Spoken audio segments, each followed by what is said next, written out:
The Captain Marvel trailer is out. Well, anyway, it came out bright and funny and all kinds of weird. Nick Fury is wearing the armband again, though he was without it in the Secret Invasion trailer a week ago.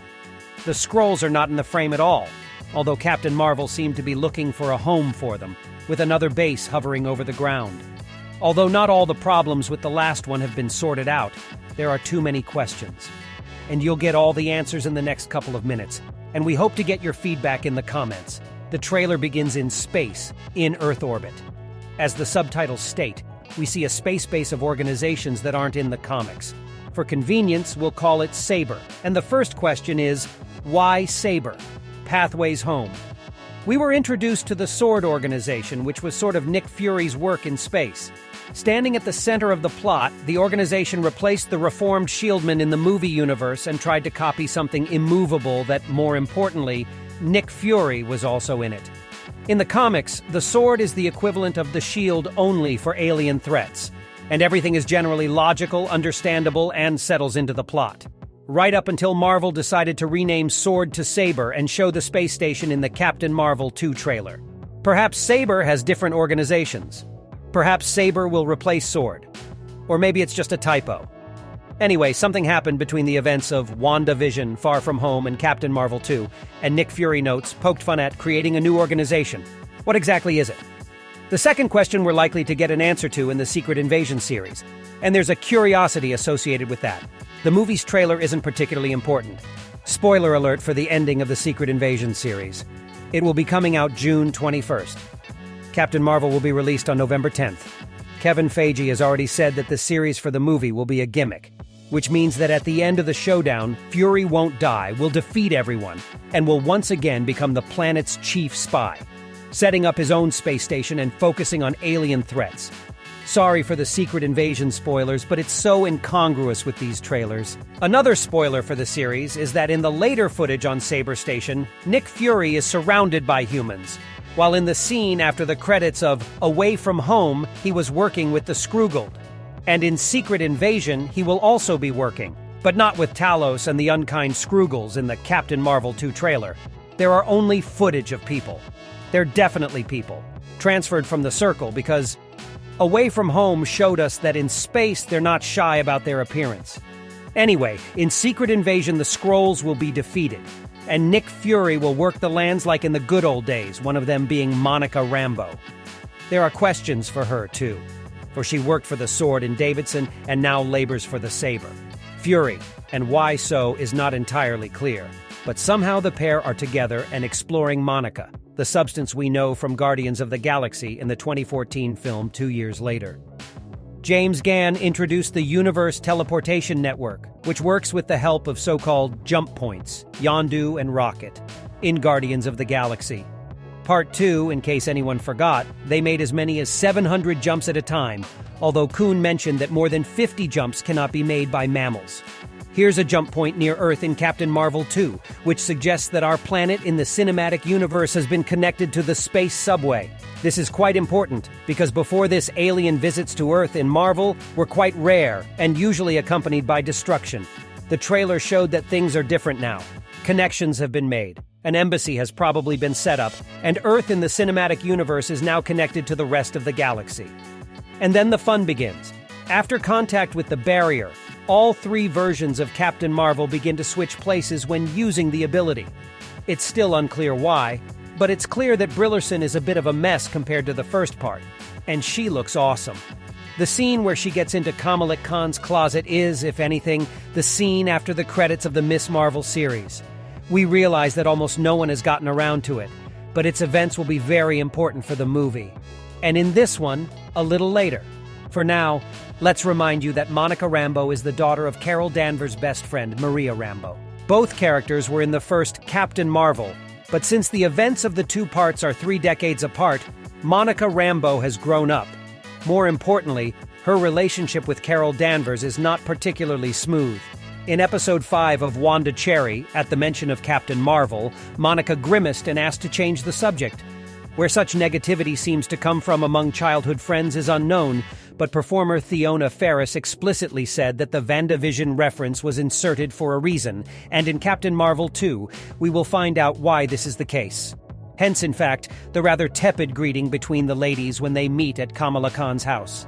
Kamala herself will meet the Kitty Gusam, who robbed Nick Fury of his eye. And a little later in the trailer, the kittens are also shown, hinting that Gus, though a cat, is actually also his business here. Well, we'll switch to Evil F. No surprises here, just like in the first film. The villains will be members of the Kree race, to which Ronan the Accuser, KJ the Crab, and other aliens from Guardians of the Galaxy and Captain Marvel belonged. Only instead of Ron, who died in a dance duel, Ashton is now in charge of the Kree. The exact role of the actress is still unknown, but we know that Miss Ashton is Tom Hiddleston's newlywed wife, and just recently the newlyweds had their firstborn. Such a family dynasty at Marvel.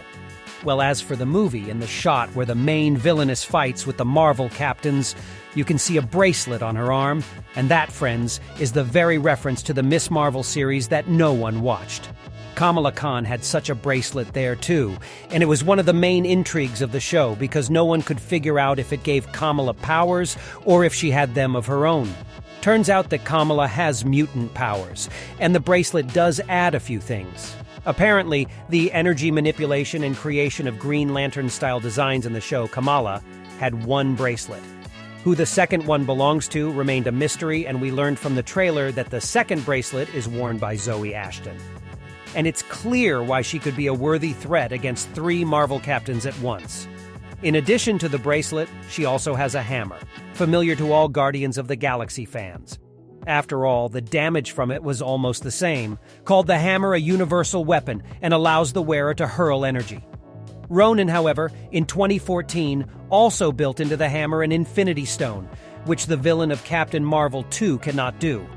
And this drawback, apparently, she will make up for with the already mentioned bracelet. Other details include Parasite's star Park Ho-joon, who has made an appearance as one of the warlords of some alien race. The actor's exact role is unknown, but given his race, it's not hard to assume that Park will be the leader of some good rebels who are fighting against an evil empire. And the plot is sure to help Marvel's Trinity captains. And on top of that, this shot and some others hint that the bulk of the action will unfold in space, not on Earth. The trailer hints relatively little at solving another, more global problem, which has been around in the movie universe since the finale, where the devil shambles around. Infinitely more powerful Captain Marvel, while the Earth is being raped by Celestians Alice, Chinese dragons, Green Goblins, and the New World Order. Traditionally, all the universe films have answered this question vaguely, explaining that people need help in space too, and Captain Marvel is essential there. Carol Danvers herself kind of wanted to find a new home for the Skrulls at the end of Part 1, but as we learned from the Secret Invasion trailer, the answer to all the questions was pretty mundane. It turns out that over the years, Captain Marvel never figured it out, and they keep putting sticks in the wheels.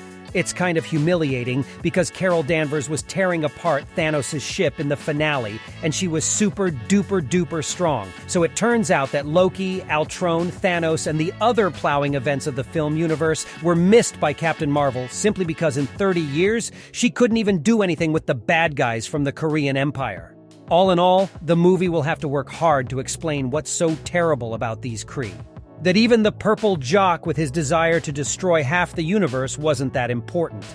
Let's hope Captain Marvel 2 gets even stronger. Hopefully, the film will avoid the traditional problems of the modern movie universe. Because the trailer, frankly, gives the impression of being purely typical of the 4th phase of the project. Everything is bright, colorful. The characters are joking, laughing, and defeating a formulaic, faceless villain copied from older villains.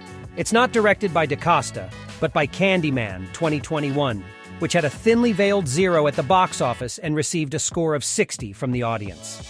Oh yeah, they added a timeless dance number too. You can feel the handwriting of the masters who created the worst phase in the history of the movie universe. I don't want the situation to repeat itself. The graphics, even in the trailer, look very solid. With the exception of Monica Rambeau, the characters look lively, interesting in their own way, and don't just work off the payoff. And to top it all off, the premiere has been pushed back to November since July as part of Bob Iger's campaign to improve the quality of projects. Captain Marvel will be the first demonstration of how Disney's new management is trying to get the movie universe back on top. The creators will have 3 extra months to polish the film. Let's hope they succeed. Well, to wrap it up, let's remember that Loki is likely to come out before Captain Marvel, in addition to Secret Invasion. Fresh insider information promises a Tom Hiddleston series premiere in September.